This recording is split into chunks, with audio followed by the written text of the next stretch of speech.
Hello everyone, I'm back, and today I've got some Melting Remnant content with me.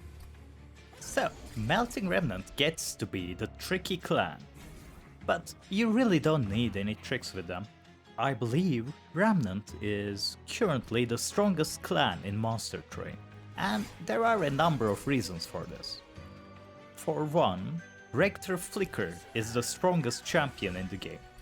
Burn Bright Rector Flicker being so absurdly rewarding to pick, coupled with ease of access Remnant has to reform effects, makes him an absolute beast, which feeds into the next bullet point.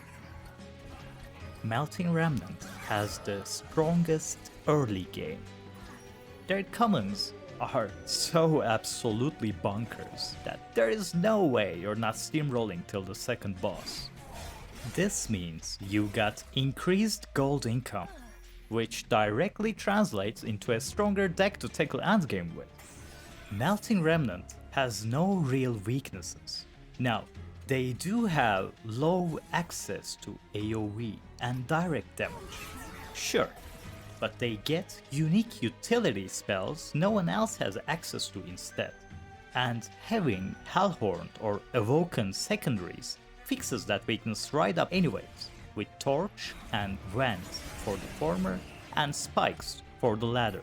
At this point in time, my honest opinion is there is very little actual reason to go anything but Burn Bright on Rector Flicker. You might have to play him later, closer to the boss in the early circles, but once you got a Molded or Wicked Blaze, he holds down a level pretty easily, allowing you to focus on other levels. The fact that he can die on the bottom level only to get reformed to fight again on the mid level is insane versus bosses. It can't be overstated, it's unbelievably good. Remnant is not a good secondary for anyone. Their unique playstyle and mechanics encourage you to go deep into their card library. Picking Melting Remnant will give you access to keywords Extinguish, Burnout, Harvest, and Reform. Extinguish triggers when a creature dies.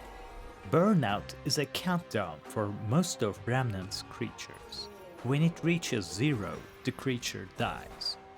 Harvest triggers when a creature on the level dies, friendly or not. Reform resurrects a creature, gives them a minor attack and health boost, and grants Extinguish 1.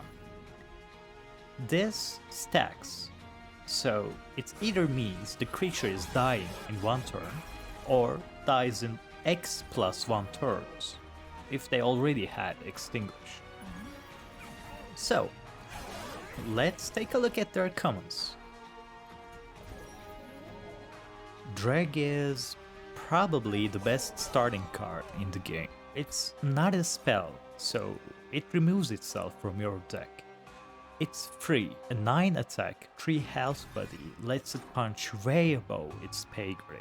As Melting Remnant, your primary objective is finding ways around Burnout anyways, so that's not a drawback. Hallowed Drippings. You pick this one out of necessity, then regret and purge it when a better card shows up. Healing an extra burnout doesn't really make sense, except on Rector Flicker, but you would want Reform support for him, and Reform works for every creature in the deck, and not only for Rector Flicker, so you should almost never pick this. Purifying Cleanse. Damage is a lot more relevant compared to healing, but you still want access to Reform at all times, making this one underwhelming too. Draft. These guys slap. They are so absurdly cost effective, it's not even funny. One of the best commons in the game. Entombed Explosive. Not bad early on, or as anchors to top lane. But they aren't very good late game, where their damage starts falling off. Molded. A cornerstone card. Give it permafrost or holdover, reduce its cost, and you're set. You do want 2 reform outlets in your deck at all times, and Molded is the perfect card for the job. Molten Encasement, not bad when it works. But if you're picking Burn Bright Rector Flicker, you shouldn't need this one. Whiplash. This is about equal to Purifying Cleanse. Not bad until circles 3 or 4, but you need actual reform outlets beyond that. Dripfall is probably my least favorite card here. Got a buff recently, a lot better at 1 cost now. I still don't like it. Intent on Death. A combo piece that has no value on its own. The ability does work on collectors, giving you double the gold bounty, and works horrifyingly well with Bounty Stalker, but very situational, and in Bounty Stalker's case, so very greedy. Memories of the Melted, a fun combo piece, ultimately unnecessary as Remnant requires very little Ember to work with. Might be fun with Umbra or Stygian shenanigans, but you would be reducing overall consistency. You do want to remove Consume from this. Sacred Vix. Random. Random straight up kills this one. Crushing Demise. See, random here makes a lot more sense, as you would just leave an empty level, give this guy holdover, and kill whatever steps in. Engulfed in Smoke. Oh, you can do a lot of real funny shit with this card, but likely you don't have to. Melting Remnant is very consistent as it is, so it doesn't need gimmicks. Lady of the House. Not bad from a mathematical standpoint, but you would never pick this while Lady of the Reformed is available. Lady of the Reformed is a stopgap solution while you set your reform engine up.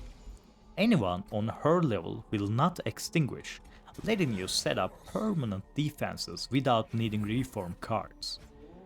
This also is the card to pick if you like playing Melting Remnant secondary. Do note, she does not work with stealth, as her revenge effect does not trigger them. Paraffin Enforcer is not bad, but you would always prefer Paraffin Thug. 20 gold per slay. Oh baby, I'm in. Give this guy multi-strike and watch the gold pile up as long as you got someone to take care of the front line. Remnant Host. I like how this guy looks so humble and weak, yet is one of the strongest cards in the game. It's very versatile, in it could seal off a level or burn down bosses admirably. One thing it's missing is its drafts aren't affected by the buffs on Remnant Host. But drafts are so absurdly strong baseline, it doesn't ultimately matter. You should reform this guy, by the way, that's why he's so strong. Resin Removal is one of the best cards in the game. Being able to remove debuffs is one excellent quality of life change. Remnant having access to this type of card puts them a full tier above everything else in my opinion. Give this one permafrost and watch Seraph's curve. Whatever. How the fuck do you read this? Too much work for only replacing itself. It needs draw 2 to be ever worth it. As it is, never pick this card. Weakless Baron, not bad at all. But why wouldn't you just go Weakless Tycoon? Oh god, 5 gold each time any friendly or enemy unit dies?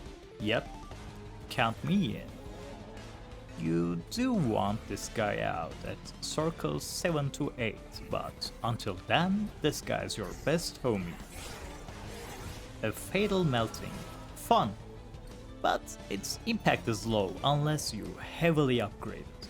It is AoE, so if you are lacking in that aspect, just pick it.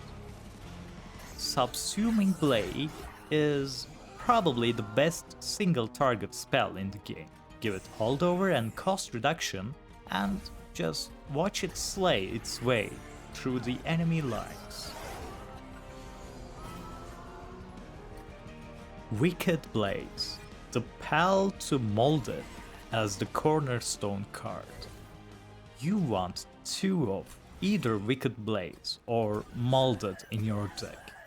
Blaze is a little bit better, but Molded having 0 cost after upgrades makes these two about equal, in my opinion.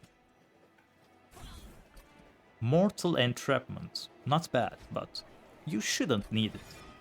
3 cost for those effects is actually very competitive. Rares.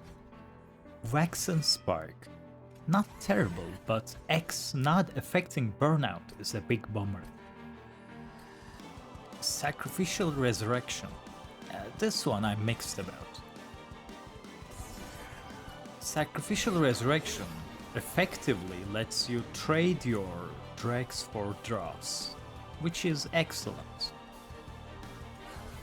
But drafts will need some support. Vigilous Recruitment gets your high octane bruiser out of the burnout zone. You can reform anything thanks to this card, and Bounty Stalker is an excellent target for it. Get it if you see it. This one's almost never a bad pick.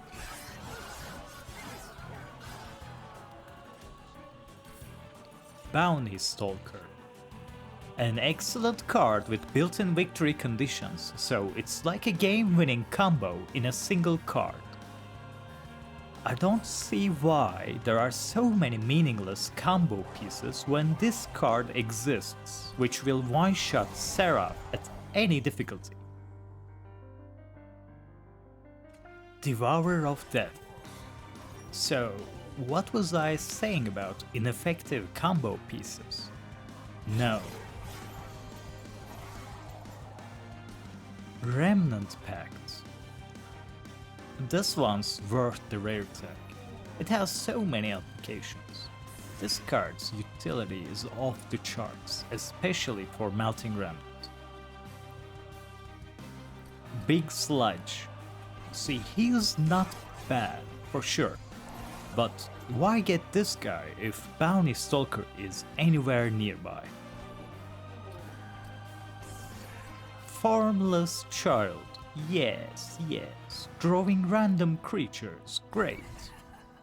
Now, the buff is substantial, but random draw is just... nah. Legion of Wax is passable to stack a level to way beyond its capacity, and combos nicely with Intent of Death. To make it truly broken, you would need extra upgrades on creatures' artifacts. But do you know what greatly benefits from that same relic? Bounty Stalker. Memento Mori. This card needs buffs. It did get buffed from 10x to 15x. It is usable now if you're playing an alternative Rector Flicker as a way of removing the opposing frontline. Needs very expensive upgrades to do work.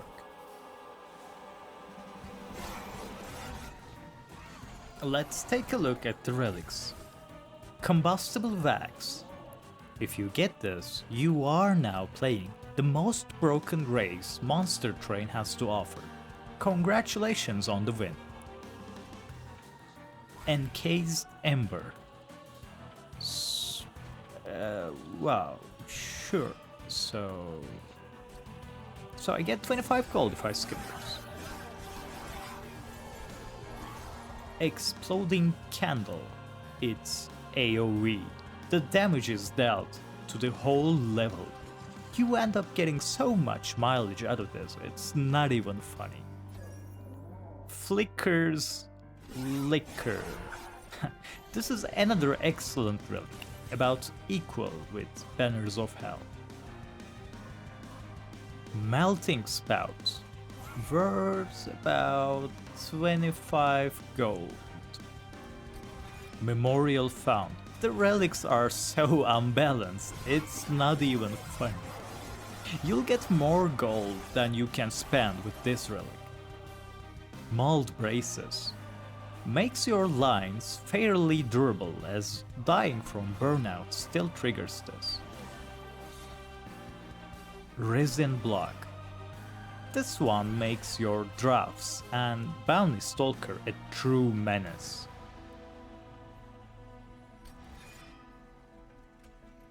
Votive Keys. So, this one got nerfed after all. It only applies to the first summoned creature. Likely still broken as hell. Vaxxer Snuffer. Bounty Stalker's absurd with this. Then again, he's also absurd without this. So, what was I talking about? Please don't forget to subscribe, and if you get a question, just let me know in the comments below. Thank you for listening to my ramblings for another day, and please have a nice day.